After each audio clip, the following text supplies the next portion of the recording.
Welcome to the DMF. I'm your host, Justin Yachts, and today I'm putting up a repeat. This is the full interview with Christopher Renshaw, Tony-nominated director. So enjoy. Okay, today I have a special guest with me today. I have Christopher Renshaw. He is a director.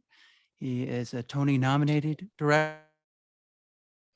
Drama Desk Award, opera, musical theater, The King and I. He's done so many things. How are you doing today, sir? Very good, and you? I'm doing well. I'm doing well. I'm doing well. So, in doing my research with you, I found out that you grew up in Reading, England. How do you think that shaped your directing style, Reading if at is all? oh god, if at all. I mean, Reading's only famous for about three things. I mean, one is obviously where Oscar Wilde went to prison and wrote De Profundis. I think the other one is, I think Kate Winslet was born there. Really? And the other one is that we had a very good biscuit, I mean, in your language, cookie manufacturer. Apart from that, there's not much else happening in Reading. So it was, I apologize to Reading, but it's the place you kind of can't wait to get out of. If you're, it was, I couldn't wait to get to somewhere else. So that's how it grew up. That's how I grew up. Do you think it influenced the directing style at all, or anything in your creative, or was it just, I just want to get out of here as soon as possible? No, I mean, to tell you the truth, I went to an all boys school, what we call a grammar school, which is kind of like a public school, which in American means a private school. Go figure.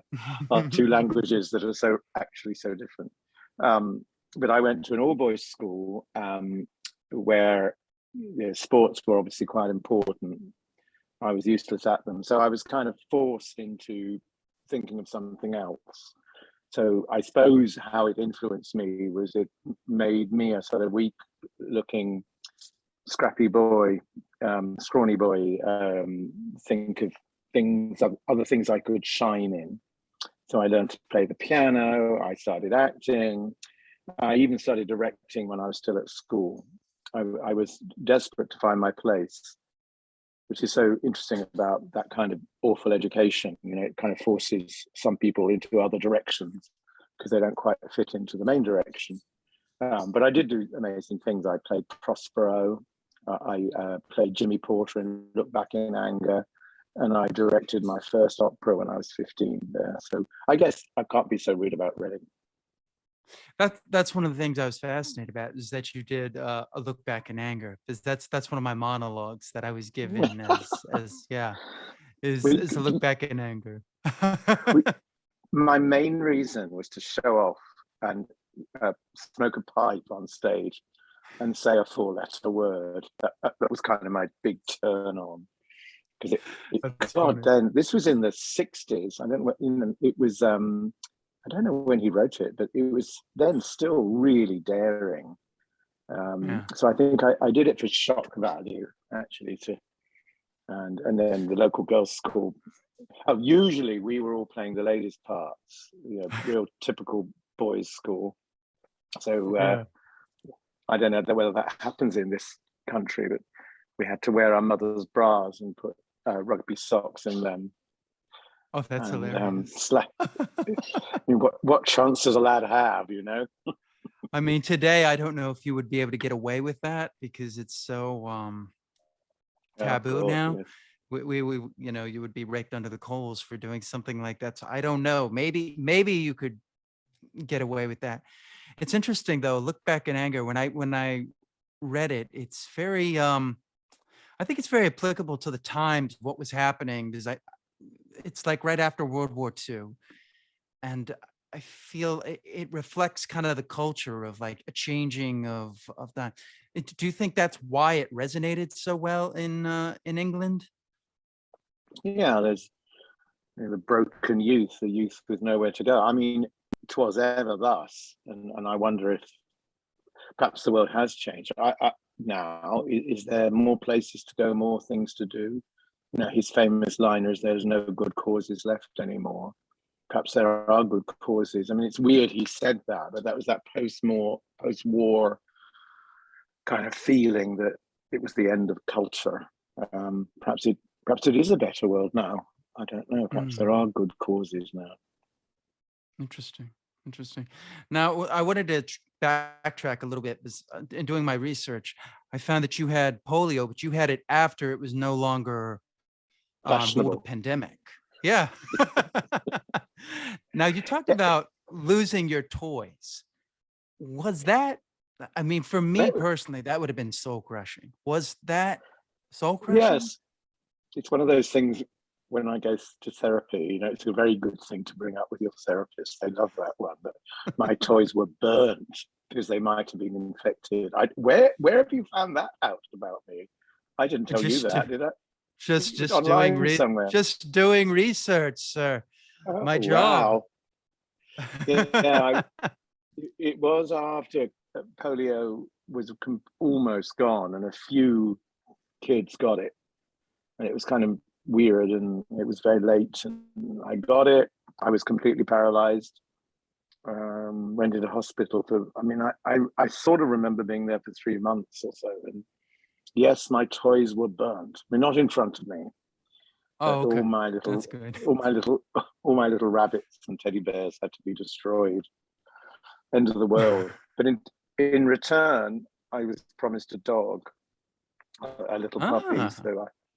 So I got who I met when I came out of hospital. So that was a positive thing.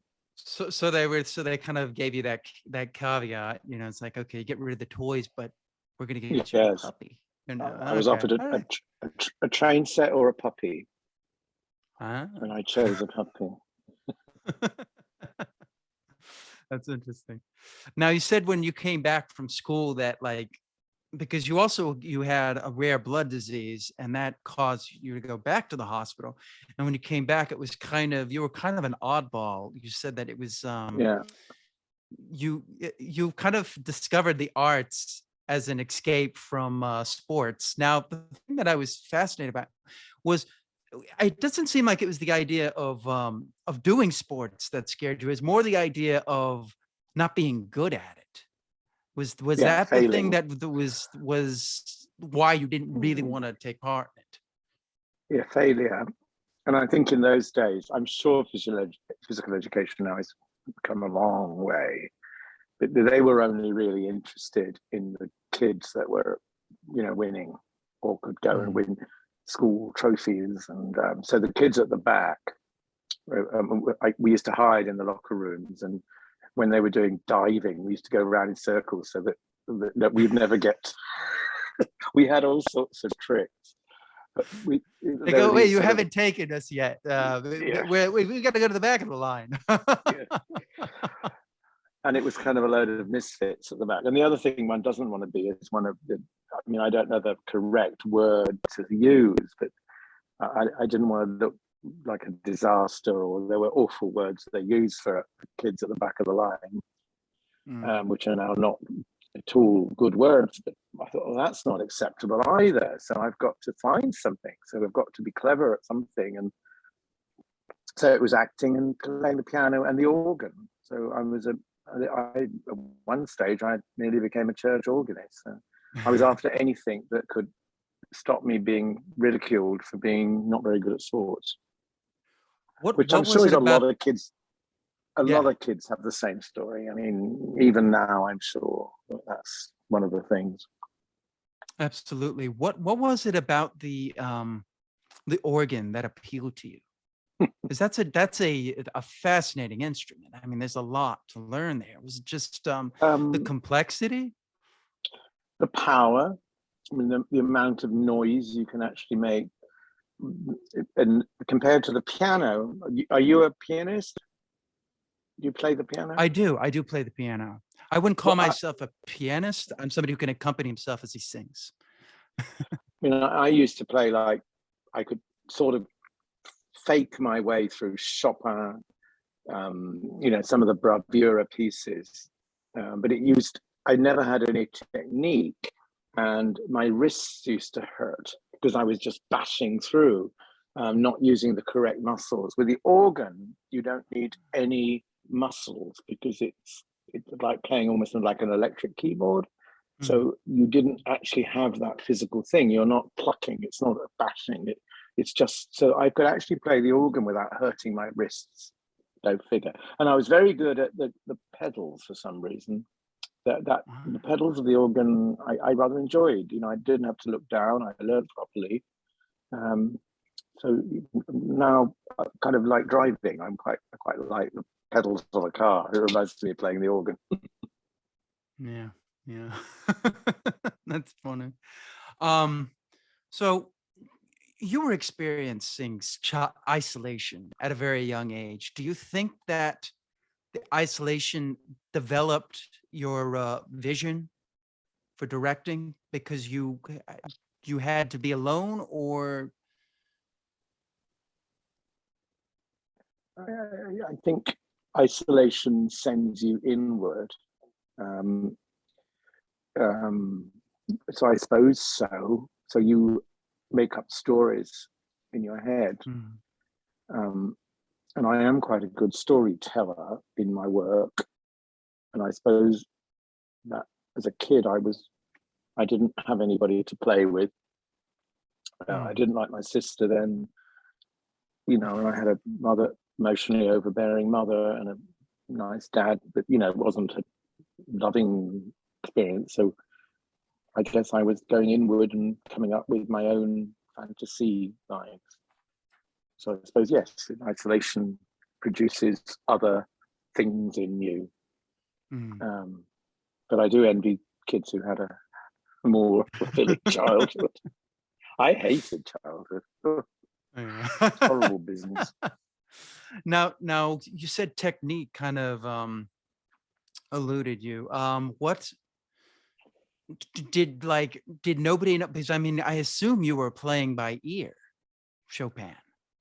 No, I was never good at ear, so I could read almost anything. So I've always had not very good musical ear. But if you put now, not at all, you know, but in those days, you put a piece of music in front of me, I could play it. So, but if you asked me to play by ear, I couldn't do it. I had a very good teacher. I mean, for where I was, brilliant, amazing person, took a lot of time with me. I know I was good at sight reading. So is sight reading. So did nobody tell you that, you know, to have more to slow you down with the technique? Well, I tried, and I eventually, when I was at college in Oxford, I did go up to London every week to the Royal Academy of Music to have proper piano lessons with a concert pianist. And you know, he was explaining about how it comes from, you know, it all comes from the shoulders and not the arms. And I really understood it, but I think by that stage I was just too lazy and I wasn't practicing. So theatre was more immediate. So as soon as you get into the theatre, it's all quicker, it's all fast. You know, you don't have to plow away at scales and all that stuff. See, that's the when I was younger, my parents had me do piano, and I would just practice for the recital and just kind of, you know, fake my way through it. People think, "Oh wow, he's so good." Like, I think we're related. Anything for applause. But yes. So then, but later on in life, when, you know, got into more singing and acting, you know, I wanted to learn. So then I, you know, had to, you know, learn actual technique. And, you know, still to this day, I try to do at least a little bit of piano every day, you know, just to keep that in. One thing that you've talked about is you talk about how you lost your voice, like it broke. How did that?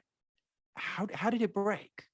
Was it just improper technique, or was there something? Oh no, it's just puberty. So Puberty? when I was before puberty, I had a really high soprano voice, so I could hit notes that only the great opera singers could sing. I could sing something called a top E flat, you know, and precocious little thing I was. So I could do, this coloratura and the high stuff and sing like Callas and then go with a top E flat, and it actually went in the middle of a concert I was doing, and I was singing a song, and it suddenly went and it sort of everyone thought, oh, what's happened? So my voice, I think I'd been singing over the break, which is very damaging. So if you, as a treble voice soprano, if you keep on singing as your body changes, I think I developed a way of faking a soprano. So anyway, but once it had broken, I think the instrument was so damaged that I can croon, I can sound like a bad Bing Crosby, and that's all I've got really.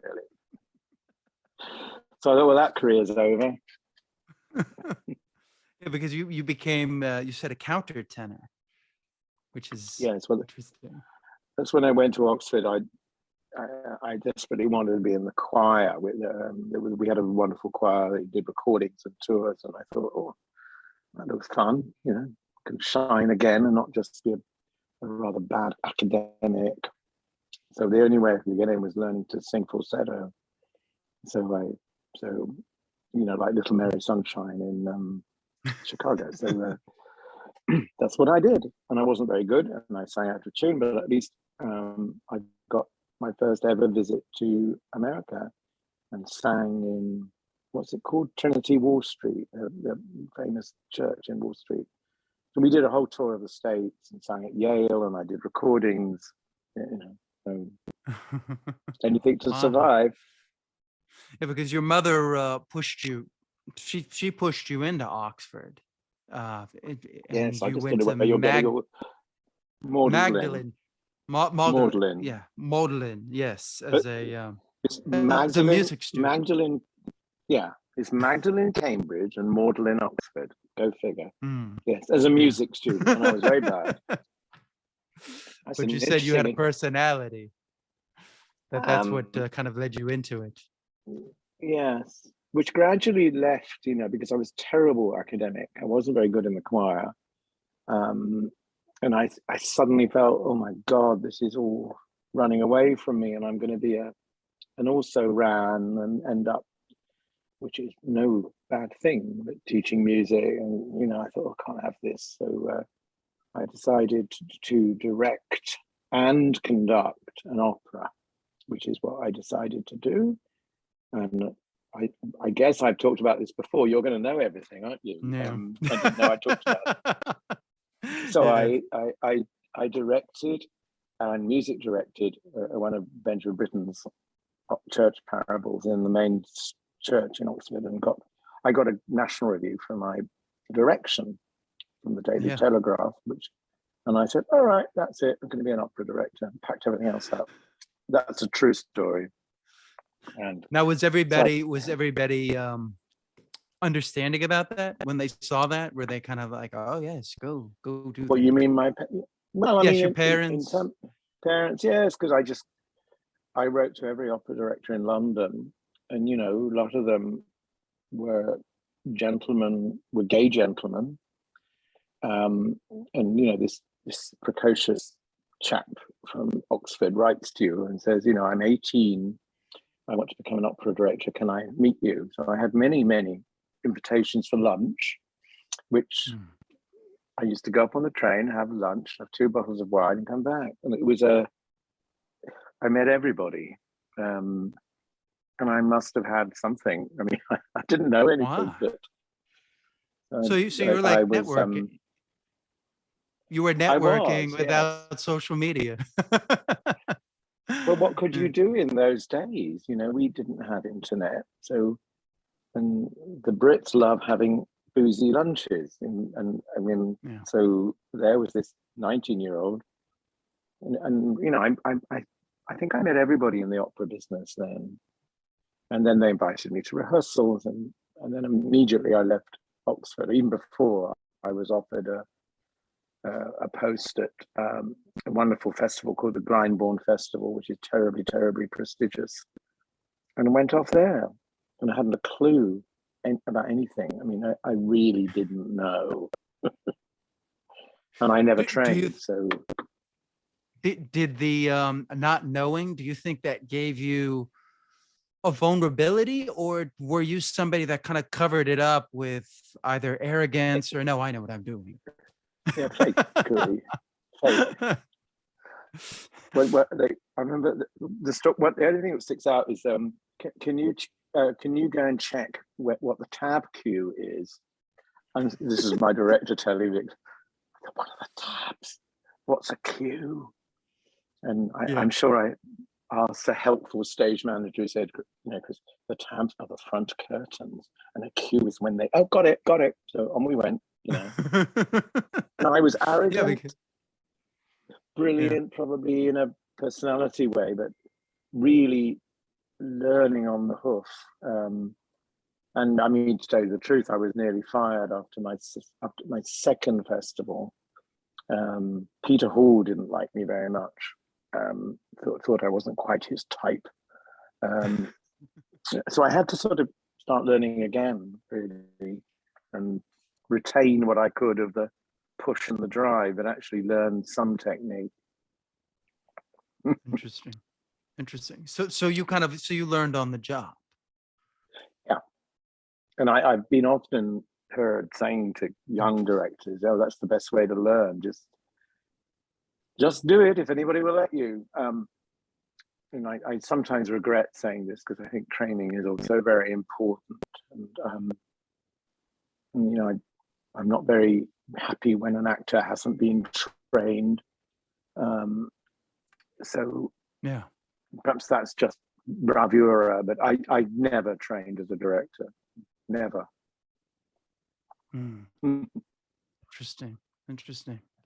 But perhaps it's evident in my work. I mean, I don't know. You actually saw a play of mine, didn't you? My thing is going click. I did see. I saw the code, and I'm going to ask you about that as well. One thing, you seem to really love the Gilbert and Sullivan. Like you fell in love with that style of, and you did the Mikado, and you did HEMS Pinafore. What I've heard you talk about the Mikado, but I haven't heard you talk about HEMS Pinafore. What was it about? Yeah, what was it about that? What was that?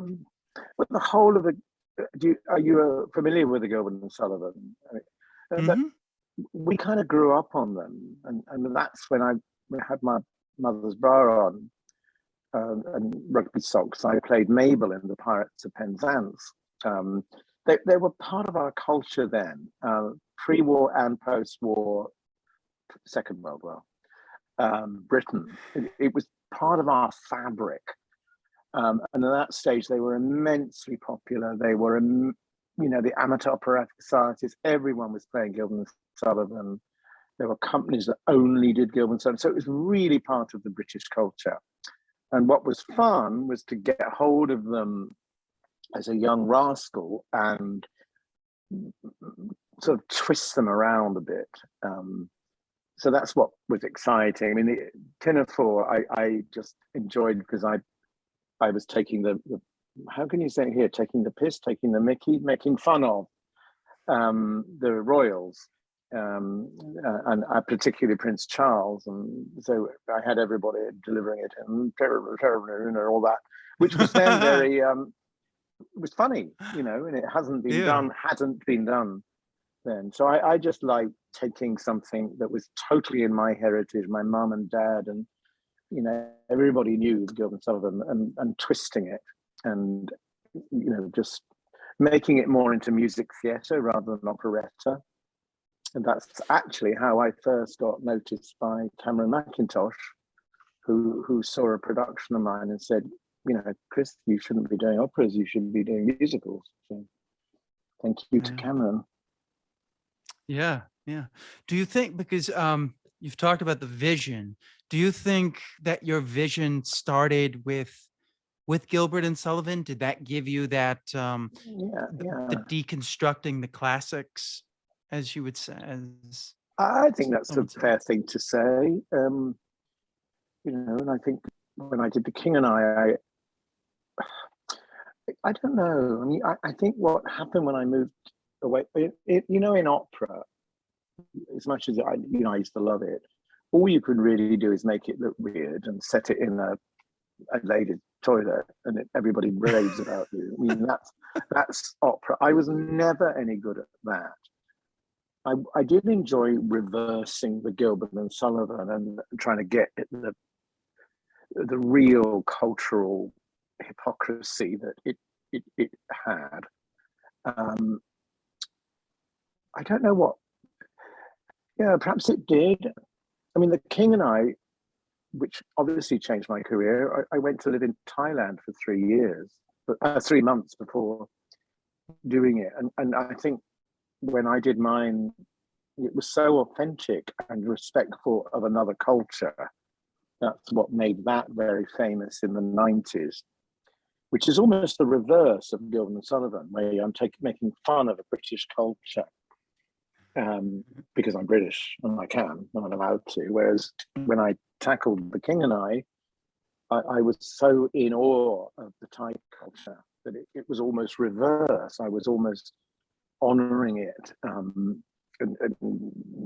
deeply respecting, and I was a more of a fan of the Thais than the woman who comes in and tries to change them. So I don't know. Who knows what grabs us and why we do it? What was there something going to the King and I? Was there something that you read, or was it just experiencing the culture firsthand that opened the door for how you were gonna do The King and I? Yeah, I mean, I knew the movie because my mother had taken me to see it. It all comes back to my mother. And Deborah Carr, I always thought looked like my mother, blah, blah, blah. So I knew when I was asked to do it in Australia, I said, oh yeah, didn't even read it. And it was my designer over there said, Chris, you've got to take this seriously, because he'd done a movie in Thailand. And he said, the Thais are something else. He said, come on. We went off together. And as I said, I was 3 months there and was staggered by their culture, by the depth of it, the contradictions of violence and love. And I mean, I was so into it. I wanted to become a monk. And those, quite a lot of my early musicals, I did the same when I did South Pacific, which didn't go to Broadway, but I went to Vanuatu, where, I don't know whether you know South Pacific, but the actual island where Nellie Forbush was based, and sort of got involved in their culture and smoked carver, whatever it's called, in religious circles. And so yeah, that's something I love about, in doing my research, is how you would take somebody's culture and learn about it and try to delve into it as much, even like Carmen La Cubana. when you did La Cubana. Yeah, when you did that, you went and experienced the culture. So you're not this outsider coming in. You're kind of an outsider taking in all of it. Yes, it's complex now, and I think in the last couple of years that those. I mean, we all know what's going on in the world, and I think now I have to be more respectful. There is. You don't want to be accused of cultural appropriation, but anything I've done, including A Wonderful World and the story of Louis Armstrong, I've tried to do by steeping myself in that culture, and as an outsider having a ability to view it. That I'm kind of looking forward soon to doing something that, again, I mean, that's totally within what my background is. Except I feel I've done all that. I mean, there's nothing much about England. I did all that with Gilbert and Sullivan. I mean, I don't have a lot to say about England. America, yeah, I'm an honorary American. I mean, I've been here 23 years. So I think my next musical is going to be an American one. So there we go. All right. Wow. Yeah, I can't go and live in Thailand for 3 months. But it sounds like when you went to Thailand, you enjoyed it. It wasn't like this punishment or something like, oh God, I got to go to Thailand now and sit around. It's like you like really took it in, like, Yeah. as if Uh, like India, that the might be same. another culture you might Yeah. want to go visit.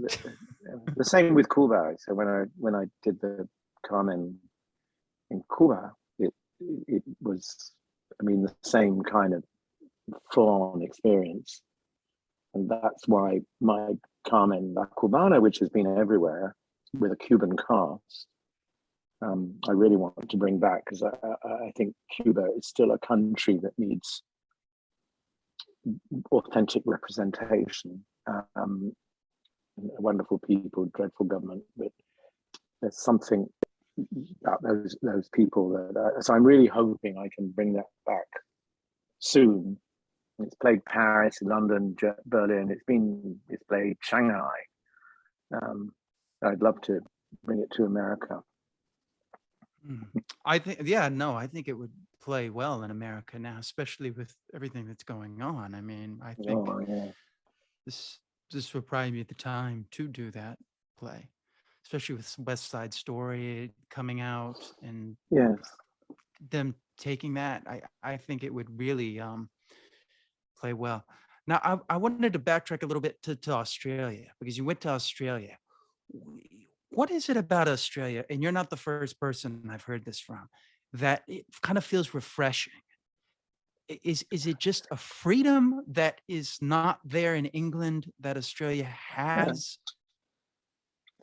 It embraced me with open arms. I mean, to tell you the truth, when I first came to the States, that gave me the real burst of freedom, which might be odd now with all that's going on. But when I first came to the States, I thought, my God, this place is.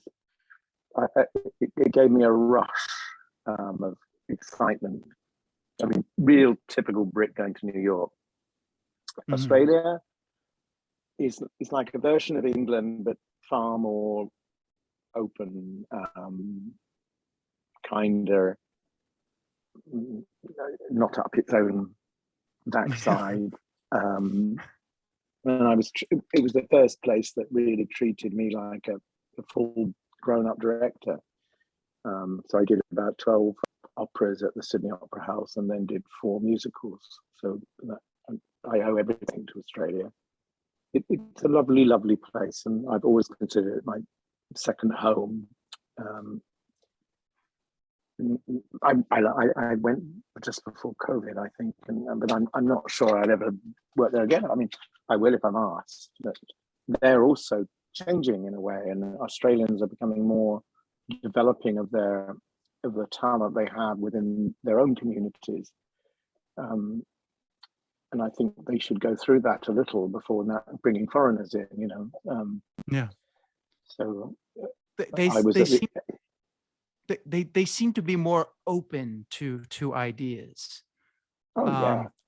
I know in England, I did a new acting technique that came from Germany, and they tried to present it to England, and it never really caught on with England, but they found the funding they needed through Australia. So it seems like it's got a lot of the feel of England, but without the the staunchiness, and it's like, Yeah. this is the way we do it. But they're also learning that no country can be one thing, and as Australia, like this country, is a country of immigrants, and we're all Brits really, and we have the Queen as head of state.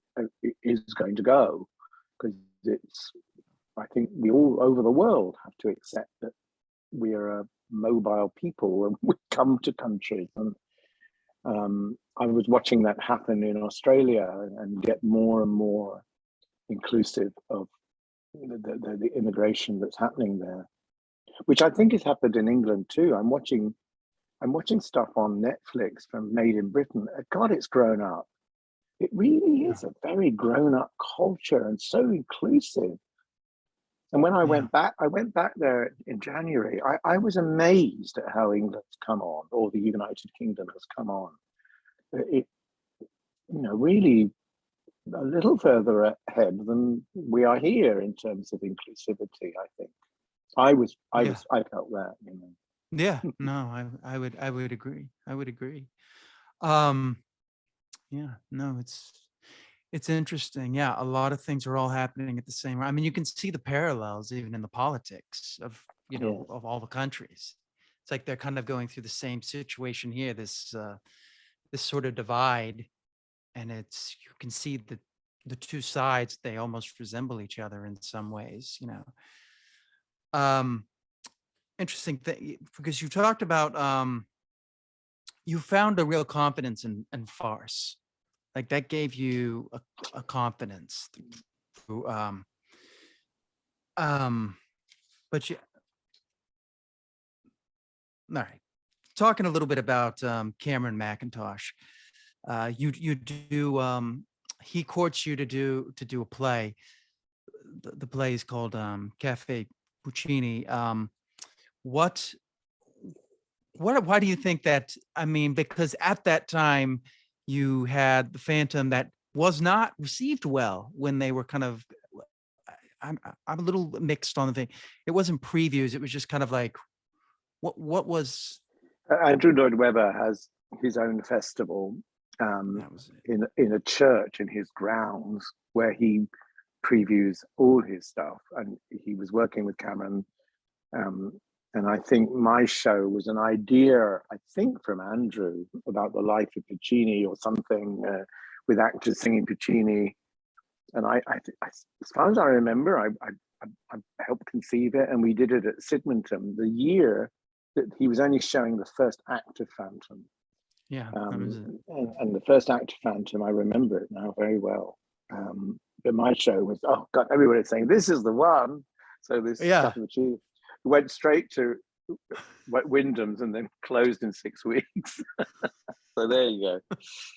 But what a baptism, produced by Cameron McIntosh and Andrew Lloyd Webber, and then Do you think dying after 6 weeks. do you think it kind of died because it was the changing of the times? We were going more toward musical theater and getting away from opera style?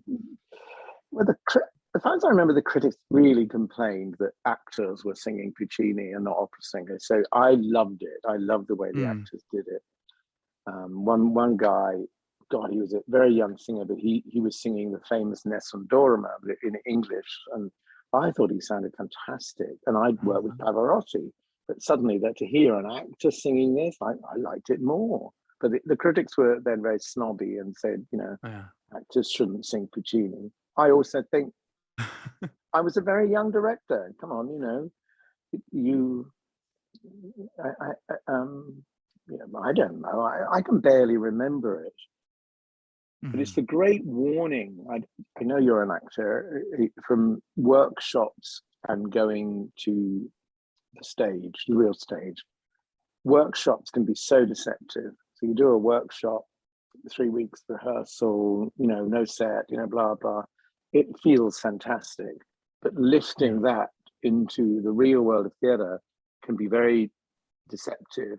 And I have learned that over my life. Beware when they say, oh, it's the best workshop I've ever seen, it's going to go to Broadway, blah, blah. It's a hard thing to lift that into the real world of theatre. So never believe a workshop.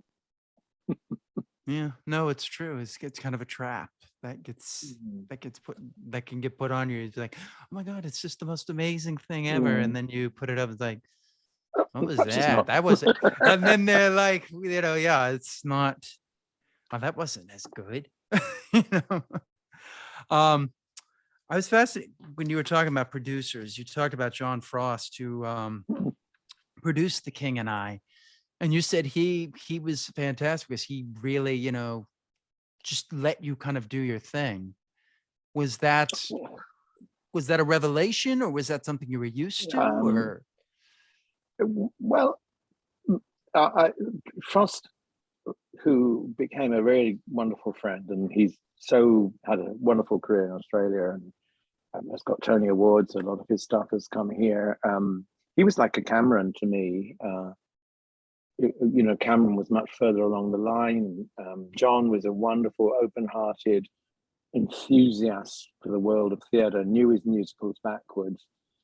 He sort of did let me, yes. I mean, he let me get away with spending too much. Yeah. I don't know. It was real fun. His office then was his house, and we used to go and have dinner and drinks in his back garden in the Australian evenings, and he was a joy, and still is a very, very smashing bloke. And God bless him. Yeah, he let me. He was. I mean, perhaps he thought my ideas were great, and he let me do it. But he did let it happen almost as how it was conceived. Yeah. So good on him, as they say in Australia. Good on him. Got on him. Good on him. Now, you've talked about how the importance of sets, and now I think you said you call yourself a set bunny. Would you say so? You kind of start with the place. Is that kind of where the vision kind of begins with the play? Yeah, I mean, for me, however cheap or however small, however, it has to have a special look. Otherwise, I don't like doing realistic sets. So I like to find a way of expressing the essence of where one wants to be. That's, I guess, what I think. I have done realism, I just don't, I think theatre should have a distillation of what it was, what you want to say with it. So the set for me is the most important element. But designers now, designers are fantastic. And Yeah. you work with a designer and you talk about things, and I always say to them, don't give me what I want. Give me something that out of what you've heard that comes out of you. Yeah. That's what I try and do.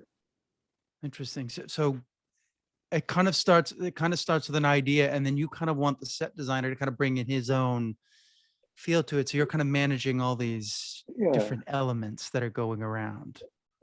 Yes, and I will know as soon as I see anything if it's going to inspire me, But as I said, Brian Thompson, with whom I did The King and I, several other productions, who was one of the creators of the Rocky Horror Show, I learned a lot from Brian in terms of distilling. I don't know whether you know the King and I set, his famous set, which was only elephants. I mean, it was so many elephants on stage, all encrusted with jewels and all that, but it sort of defined the essence of the richness of Thai, the richness of the culture, and the sacred elephant, and it sort of managed to distill it without being at all real. Those are the kind of designs I love. Interesting. Yeah, and I think you talked about the Mikado, setting it in a cabinet, a china cabinet, a china cabinet. And I like that idea, because it's different. When the audience comes, they're going to sit and be like, what is this? As opposed to if it's a realistic set, their mind can already kind of figure it out in some ways of where it's going. If you start with something abstract like that, the audience can sort of, just sit back and go, well, let's just go with it. We don't know what this is. Our expectations are tampered, and we can just kind of fall into the story, and you've kind of like disarmed them without even them really knowing it. I don't think consciously they're doing this. It's just subconsciously they're going, oh, what is this? All these elephants stuff. And now you talked about, so through the success of The King and I, you started now dabbling in Hollywood. I'm curious, what kind of films inspire you? What kind of films do you like?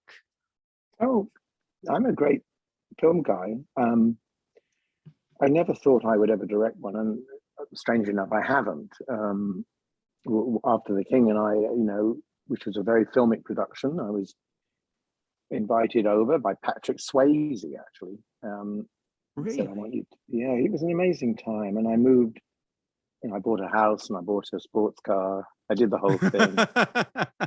And I learned so much. But as a film goer, I like anything. I mean, I love things with bite. I mean, favorite movies. It's hard. It wasn't hard to remember your favorite movies, but The Hours had a huge effect on me. I love The Hours. It's a great film. Yeah, I mean, it wasn't for want of trying. I got so close to directing movies that we even had a first day of shooting once planned and a cast, and then we lost the rights, and that was it wasn't it just didn't quite work out, and probably a good thing because I hate early mornings. So I'd have been. I was in a way quite relieved. I thought, oh, good, I don't have to. Then I started doing musicals again, and you know, and then I sold my house. I have a feeling though that your attention to detail and your ideas would translate well to film, because they would be abstract. I think of, I'm a big David Lynch fan, and he's somebody who writes from, dreams. And I think you would come from more of taking that set idea and forming a film through that, which I would have been intrigued to see, because I just, I'm always fascinated with like new ideas with film, because sometimes I feel with film, it can just kind of stay in the same place. And like I just saw the film, David Cronenberg's film, Crimes of the Future, which he's dealing with, people would say he's a body horror director, but I wouldn't say this is really body horror. This is kind of looking at the body in the future, because it takes place in a time period of where there is no disease, there is no, so one of the things that people do as performance art is like kind of take out their organs and desecrate their flesh. And it's quite it's an interesting film, because it really, it's kind of unsettling at times, but it's like, I'm glad that there are directors that will push that. It's not all films, not all theater needs to make you feel like, oh, what a wonderful day. Sometimes it could just make you think. And that's, so I like that you used The Hours. I mean, that was, you look at Nicole Kidman in that film, you look at, Julianne Moore. I mean, it just, all these different elements in the different time periods. I mean, that's it's a great thing. Taking it back to so now you get back into musicals, and now you're going to work with Queen. We Will Rock You. Now they say the band doesn't want to do it personal, which is something they have done many times. They're very protective of the band, Brian May specifically. Did you find that difficult? I mean, like, was that were you like ready to go, and then it was like, we don't want to do this, change it? Or was it in the Yeah, I did develop another story for them, which they eventually found they didn't want. It was actually, that musical would have been closer to the recent movie, the Bohemian Rhapsody. Yeah. But this was a long time ago. And when they didn't want to go that way, and that version was actually produced in Workshop, famous old Workshop by Robert De Niro, and that didn't happen. But at least I got to work with De Niro and wonderful people like Kristen Chenoweth and John Cameron Mitchell. I mean, the cast was amazing. But they didn't pursue it, but they were kind enough to ask me to direct another completely different version, because they'd enjoyed working with me on this workshop. So of course I did it, and it ran for 12 years. Very different from what originally I would have done, but quite a fun ride. What did you learn from John Cameron Mitchell? Oh, what a great! He's a stunning actor. He's a very. I mean, they all were. He's a very. This was before Hedwig. Really? Extraordinary, gifted person. I think he played Roger, the drummer. It's such a long time ago. Kristen Chenoweth played Montserrat Caballé, the opera singer. Oh, and there were some good people. Wilson Aradia, who got the Tony for Rent, he played Freddie. It was a fun workshop, but that was just an experiment, and one has to be eternally grateful to the band for letting me do a different version, which was 12 years in the West End. Not bad.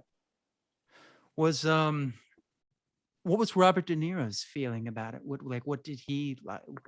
How did he? He loves Queen. He liked both versions. An extremely nice man, very polite, very good.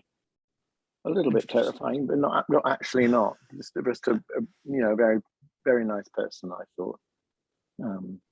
It was amazing to have gotten so close to him. Interesting.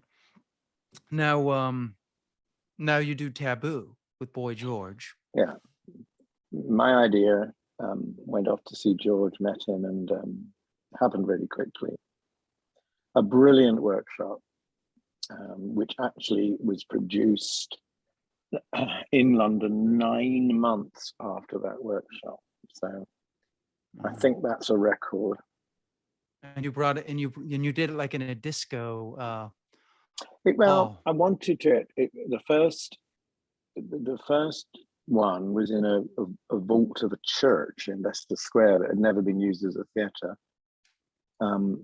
And then it made its famous excursion to Broadway, with Rosie O'Donnell, that didn't work. And then it went back to London, and we did it in a disco. And I've just done the 20-year birthday at the London Palladium with 2,800 people there for 2 nights. That was fantastic. So Taboo has been with me a lot, and whether it will ever happen again, I don't know. But it's been an extraordinary ride, that show. Amazing. Do you think Taboo was just, I don't know, not Broadway enough, or was it too much, or was it too small to be big kind of circumstance? Yes, I think that's true. And Rosie was, having problems with her magazine. It was all at the time when she was on the front page of every tabloid. It was a tricky time. So it was one of those things. We certainly weren't an unnoticed show. Yeah. But Stephen Sondheim did come to it and wrote to George and said, "Really, I think this is one of the best musicals I've ever seen." I personally prefer the London version, which is very different. The London version was very, very out there, very anarchic. The Broadway version is more of a telling of the stories of Boy George and Lee Bowery. They're very different shows with the same music. The London one was anarchism, and the one we did recently, 3 months ago at the Palladium, was very anarchic. And that the London fans just loved all that. And it would be wonderful if somebody does it one day. His music that he wrote for the show, George's music, he's a genius. Just an amazing writer and lyricist.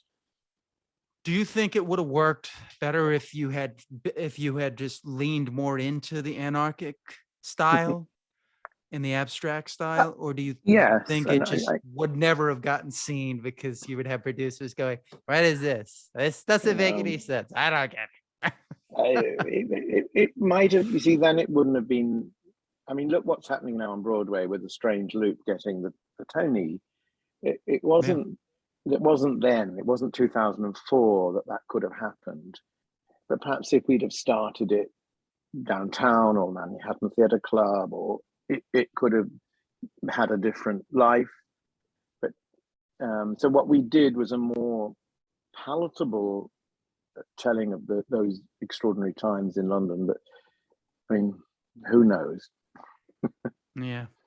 Interesting. I don't know. I find it a fascinating story because I feel like it could have worked, but it shouldn't have been brought like straight to Broadway. I think, like you said, starting off more off Broadway and getting the Yeah. city used to it and giving them Yes. a reason to be like, Exactly. we need more people to see this. Yes. Because, Well, you look, know, Michael R. Jackson, 20 years to get Strange Loop to where it is now. It takes that kind of time and yeah. special marketing and all the rest of it. But anyway. Yeah. Moving on to Zorro, because I was fascinated Oh, reading about um, you said, I'm paraphrasing here. You said, I feel like a lot of these cultures are always looking for some savior to plunge them out of danger.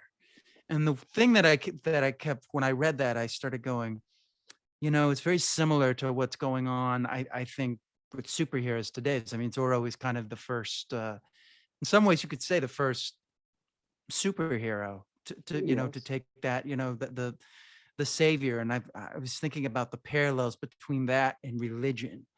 Because there's, religion, there's always the savior, and then and with superheroes, there's always the savior, and how they're kind of linked, you know. Yes. And you've got to remember Zorro, when I was asked to do Zorro, well, we first did it in London 2008.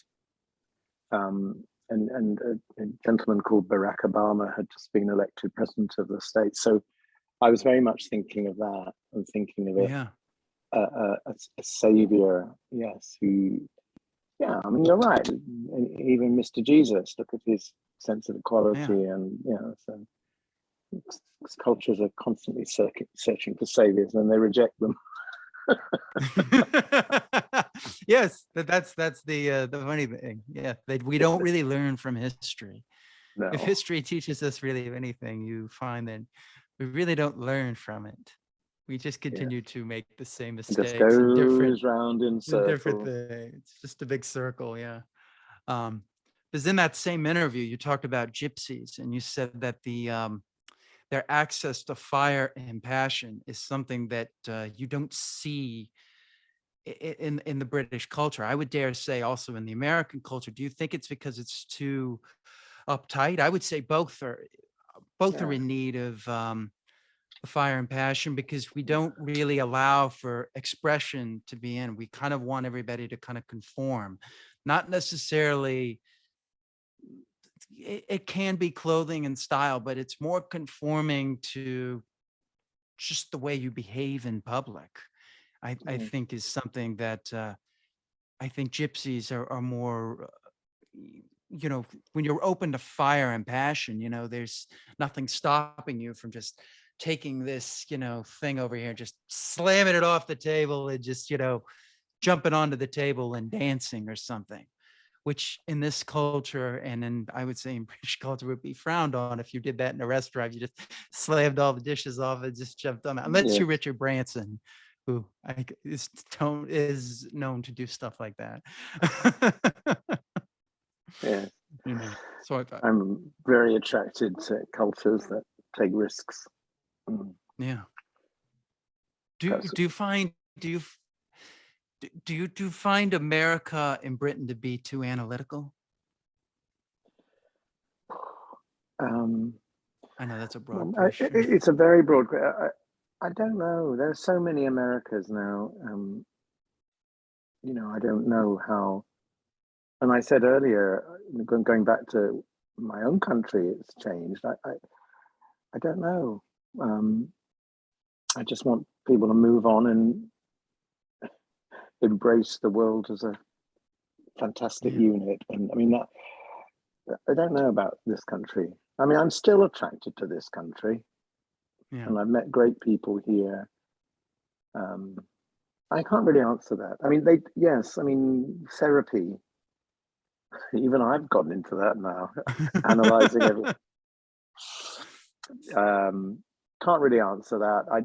I'm deeply happy about where I live, and I don't think I want to live anywhere else. So there must be something still right in this country, and yes.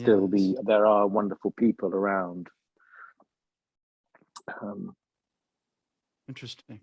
One of the plays I didn't hear enough about, in some of the is Pure Imagination. Talk a little bit. I don't really have a lot of facts for this one. This one is, you'll probably shock me with everything. So No, it's Pure Imagination, literally because I met one of the great lyricists who had 2 Oscars, Leslie Brickers, who has recently passed on, who is one of the great English treasures, a great lyricist, and also became a composer. But he wrote with Anthony Newley, and he wrote well, 2 Oscars. Now I'm not going to remember which songs. Talk to the Animals from Doolittle, and he got another Oscar. But I met him personally. Now I can't remember why. And gorgeous wife, and he was talking about the one-man show of all his lyrics, and we got it to happen. So that's as simple as that. And a wonderful man, gentleman, a real English gent. And I just love being in his presence, and I wanted to do that for him, and we did it. Now, Carbon La Cubana, you said that you were really taken by the love for life, even though they're under harsh circumstances. Amazing, and it was an extraordinary experience, and tough, and God, they're good people. And that's one of my favorite projects. The problem is it's actually better in Spanish. I did a workshop in English in New York. It was okay, but it works better in Spanish. So the future of that show will always be in Spanish. And as I said, I hope it finds a place. Great arrangements by Alex Lackamore, who arranged Hamilton. So it has really good pedigree, and he's originally from Cuba, or his family is, and God, he writes well for a Cuban band. It's fantastic. So that's a good one. Interesting. And the last one, like right before the pandemic, A Wonderful World, you talk about the time period and how that really you didn't want to just do a musical about like, okay, here are the hits, or as we would call the jukebox musical, where it's just like, here are all the hits. It's just the greatest hits with somebody, that doesn't look exactly like the person. Whereas here you felt that this gave you a chance to talk about issues because of what's going on in the time period.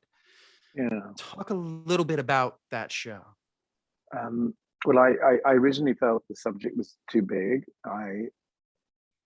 It's my first Black show. I mean, it's just a massive subject. And Louis Armstrong is an American icon. He's an African American icon. A long career full of many things. I felt I couldn't do it. But then I found out that he'd been married 4 times, and that gave me the way in to try and tell it from the viewpoint of these 4 very different women as they each married him. And we've slightly compressed history a bit, but it kind of becomes the spring, summer, autumn, and winter of his life. And I felt that might give me a way of telling it. And it did. And that's moving on, hopefully, well, more than hopefully, and a great experience here. This Miami New Drama is a wonderful theatre. So that's what's really involving me for the future.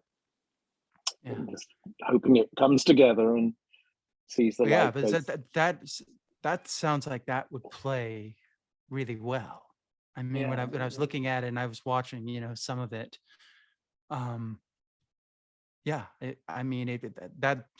it's kind of a sad thing because the pandemic just kind of, took it away. These things are there. These things are there to try us, and it might make it a better show eventually for giving us more time to really think about it. Yeah. I don't think one can look at anything as a bad. You have to look at, okay, well, perhaps it wasn't quite ready. So we're a bit back in development now because we got hit twice by the pandemic. The first time we did it and the second time. So, but we're moving ahead, and let's hope it. There's a wonderful world to be seen soon somewhere. Yeah, no, I like. All right, now we're getting to The Code, which is the play I saw, and I just thought this was a terrific show. It really reminded me of Who's Afraid of Virginia Woolf.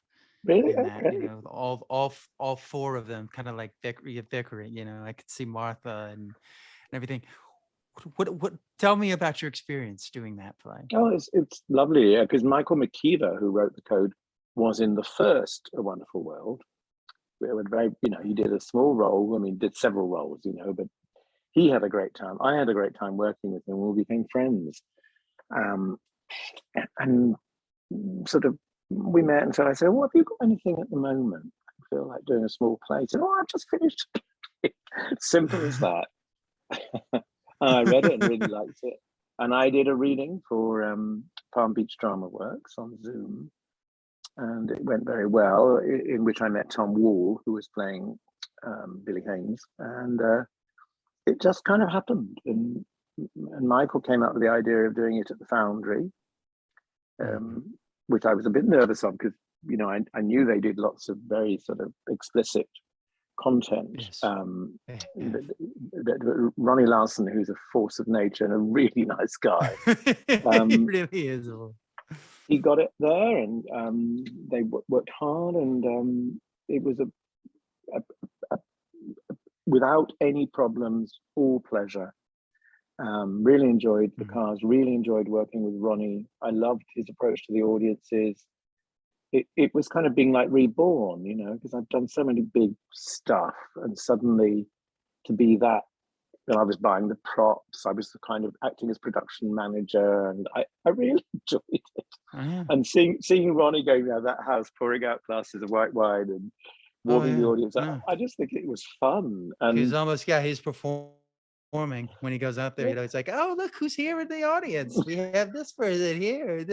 It's like he's riling them up to get them ready, as opposed to he's welcome cool. to the show.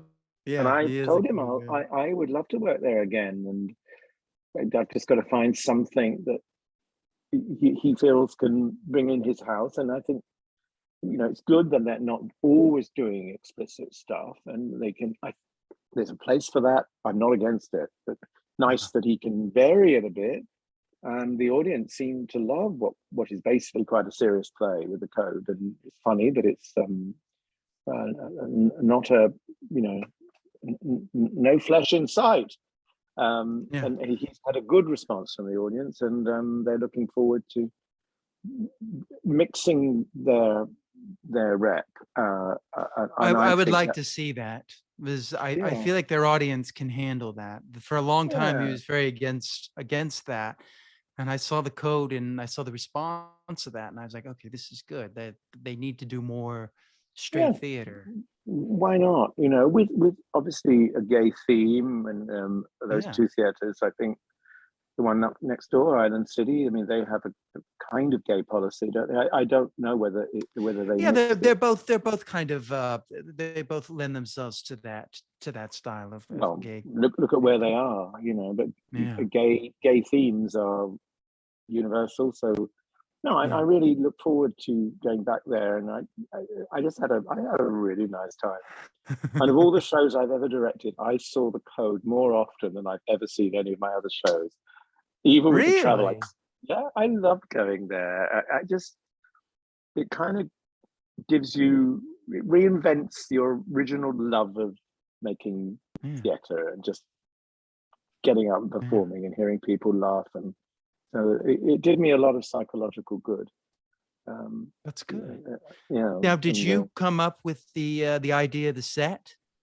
Was that? Well, Michael and I worked. I mean, that's a typical Chris set. But Michael and I did it together. But I didn't want, because he's the most famous designer in Hollywood, Billy Haynes, and no way can you do that, or would want to do that. So and I think Michael said, let's do black white.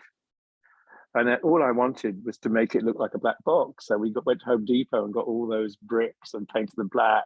So actually it was a Oh, black wow. box, but I don't think Ronnie's ever done it as cleanly as that. Yeah, And that's all what I the liked about it. It was so clean and yeah, pristine. It had this look, it could be in any time period almost. yes. You know, it gave it a timeless feel to it, is And the I way I got saw rid of, it. I mean, I got away with furniture that was, but I just wanted it all glass, white and glass. So from a period point of view, I'd have been given a D minus, but I just wanted something that looked like something. And I Yeah, enjoyed doing that. Um, so now yeah, they have, I think they've kept that black box. So if anybody wants a black box, they've got one, interesting, which is, it interesting. makes the stage look bigger. I think. Anyway, I'm Did looking forward to my next did show, The you Foundry. the That she'll be Foundry? in it. Yeah. I call Did it. you It's very British. The Foundry. did That you're going to be did in you that did one. I hope so. I hope you'll consider me for that. When you were did you find that you had to do a lot of research on the time period, Yes. or did you And feel a lot of it was built into the I, script? I always like to feel I know at least as much as the actors. So there's some great books that are helpful on that. And Mm, especially the book on Billy Haynes it's a very good book. It's called Wisecracker. Very good book. I also read one on the agent Henry Wilson. mm, And that book covers Rock Hudson, who obviously the young man character is sort of a kind of Rock Hudson type. Somebody has to deny their sexuality to be a star. So I yeah. felt pretty covered, and I did a musical very early about Tallulah Bankhead. So I do know quite a lot about Tallulah, and I'm a fan. So, but I had a good time on that one. And Michael's such a good man. What was it like directing the playwright as he's in Um, the it's the kind show? of weird. He kept saying, ignore me," but it was sort of. I was concerned about that, but we got on fine. I mean, he's a sweetheart, and but I think it was my first time doing that. But look at Tracy Letts; he's in his own play on Broadway at the moment, isn't he? So it Yeah, happens. yeah. That's it. That's interesting. Yeah, no, Michael's such a giving person. So, you can tell he's not going to be the type that's going to be like, okay, no, this needs to stay. This needs to stay red or whatever. When I did my interview with him a couple of weeks ago, he, said, if it's green, it doesn't necessarily have to be green. And, he's very, just go with the flow. He's not set Yeah. like the writing is the writing, but when it comes to the production, he's able to let things go, which is kind of a rarity in some, because a lot of playwrights, we're dealing with, eccentric personalities. So, it's like for him to be that willing to just go, I joke with him. I say, I think it's because you come from that commercial background of storyboarding and everything. So you're able to just let it go because you're looking at the final product, as Mm-hmm. opposed to most where they're looking for these like specific things. No, it must be green. Why does it need to be green? Because it's what I saw in my head. It's that, kind of thing. No, he's a wonderful Um, guy. yeah. Now, wrapping up here a little bit, one of the things I love that you said music theater is creating, an opera is interpreting. Can you talk a little bit about that?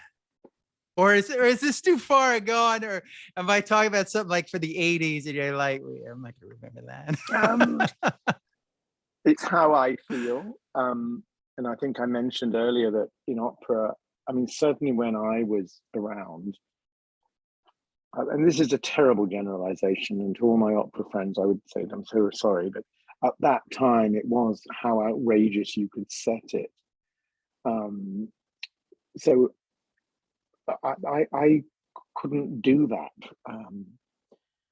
I wasn't one of those people. I did some odd ones, Mm, but it is a question of when did I say that in some interview or to you? Yeah, it was, I believe it's in the same interview where you were talking about Zorro and Gypsy. What music theatre has allowed me to do is start with a clean slate. So opera, you're always with the composer, you're with the conductor, who have immense power in opera. Music was like, here we go, you're the boss, do it. It's not because I'm autocratic, I love that creation. And now you're going to say, well, I did The King and I, which was written, but I haven't recently done anything that isn't new. Which I suppose, to your point, in film, you're creating new stuff. Perhaps I like that. And I do steer clear of things that have been written, because I think, God, anything decent's been, I mean, who at the moment would do Company again? You know, you know, it's like, I don't think I'm very good at that. Anyway, perhaps I could be, but tell me a show I can recreate, and I'll do it. You know, I was just thinking about you playing in The Vortex. Do you know The Vortex? Of Noah Coward. No. Read The Vortex. No. You'd have to find a great movie-like lady star. I've always wanted to do The Vortex. Okay. No, I'm gonna definitely read it. But that's a revival. I was just running my head through what plays they could do it to, you know. Yeah. I mean, look, I was just looking at you thinking, oh, you'd be good in The Vortex. I think Rupert Everett did it last. And I did a reading with another movie star man. Anyway, have a read. All right. I like Noel Coward, so yes, I'm definitely going to read that. Okay. One thing I love that you said, I don't mind where I am really, as long as it doesn't stay the same. And I think that's so true to me.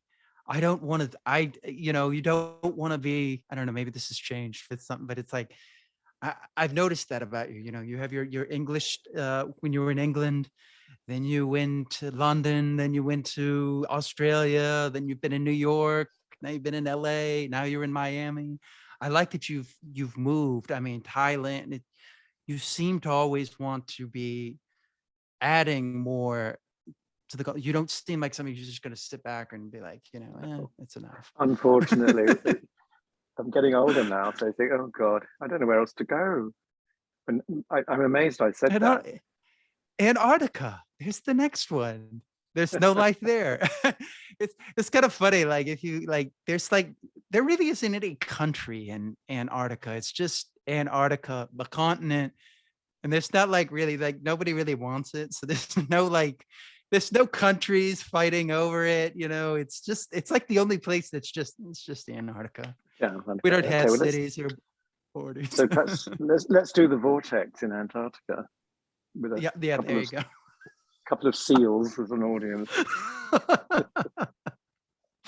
Yes, we've got a non-paying audience today. It's a penguin and a seal. One thing I also liked, you seem to be, in some ways, I would say, a creature of circumstance. Necessity being the mother of invention, because you really, because you've said in interviews, like, I don't know how I did it, but I think the fact that you didn't know how to do it was kind of how you figured out how to do it, because like you said, there was no directing schools like there are today. It's not like you're kind of like, okay, you're the director.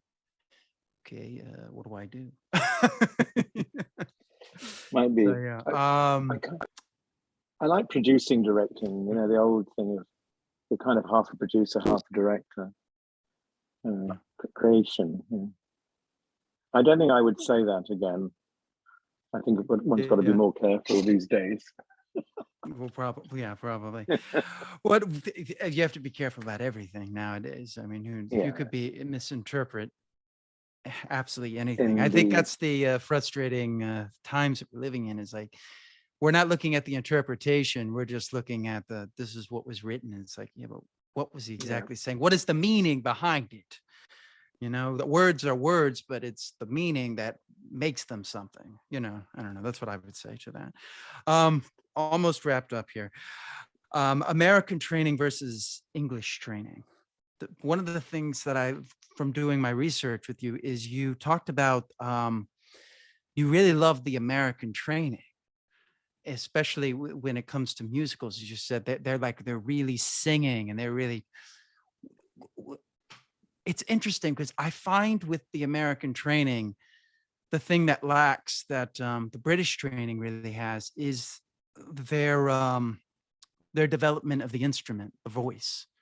Like all of the acting is really, I mean, I work with somebody who really is showing me kind of that style, because in America, it's all about the feeling, what are the circumstances, whereas in England, you're dealing more with how you say something. It Is that something you've noticed? What I noticed, I think the origin of that comment was my first Broadway audition, and Broadway auditions, I think certainly pre-COVID, have always been phenomenal. And the preparation, I mean, I think that is current in England now, but from music theatre, God, people are well trained. They know their job there. And talk about triple threats to all of that. I guess I'm really referring to that.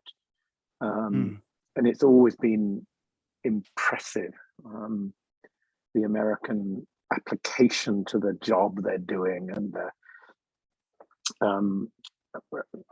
I guess I mean that. And I'm sure now it's the same in England. And yes, there are many other things that English training has, but I do love in the Americans that, here we go, honey, you know, and yeah, God, I've seen some good auditions. Yeah. Okay, so now we're just going to do some little rapid fire questions here. Do you have a beginning of the day routine? Stay in bed as long as possible and keep your phone off. Do you have a nighttime routine? Yeah, watch Netflix for 3 hours. Okay. Do you meditate? I have to now. So I'm being taught to meditate for my health. Good. What's the last book you read? Oh, it'd always be work. So probably the Billy Haynes book. Okay. What are you watching right now? I'm watching Sex Education, British Netflix. Fantastic. It's really good. All right. Well, I want to say thank you for doing this. I really enjoyed appreciate it. And I hope to see you wonderful. See you in person, perhaps not too long hence. Absolutely. How can people reach you if you want them to reach you? Facebook, I guess. I'm very old-fashioned. All right. And let me know if you're in Miami at Beach or something. So be nice. Since we've only met for about half an hour. now we're almost intimate friends. Now we've gotten there. All right. Well, thank you. Thank you for that lovely research too. Thank you. Thank you.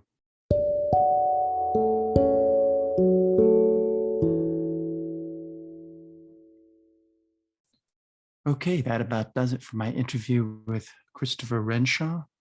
You can find him on Instagram at Chris Rensh, CHRISRENSH.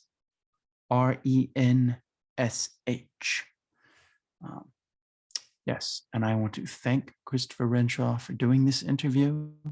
I hope you enjoyed the full interview, and I will see you next time on the DMF.